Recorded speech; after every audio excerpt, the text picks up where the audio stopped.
নমস্কাৰ বন্ধুসকল মই জ্যোতিষী ডক্টৰ নয়নজ্যোতি শৰ্মা আজি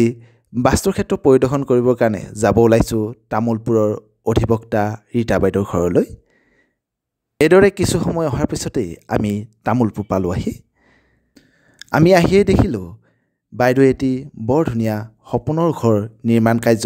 আৰম্ভ কৰিছে কিন্তু এই ঘৰটিৰ পিছফালে যথেষ্ট সংখ্যক খালী মাটি থকাৰ বাবে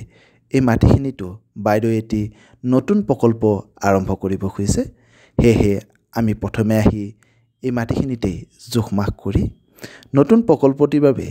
তেখেতক আমি বাস্তুসন্মতভাৱে এটি স্থান নিৰ্ধাৰণ কৰিলো প্ৰথমতে তেখেতৰ লেট্ৰিন বাথৰুমটো চালো পিছত তেখেতৰ কিচেনটো চাই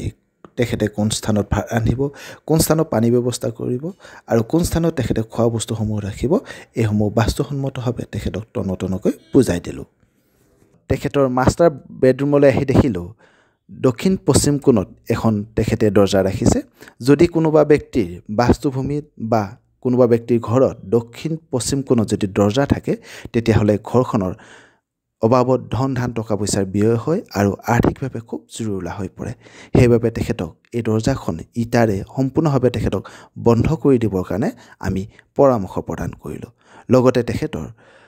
মাষ্টাৰ বেডৰুমটো বাস্তুসন্মতভাৱে সজাই পৰাই দিলো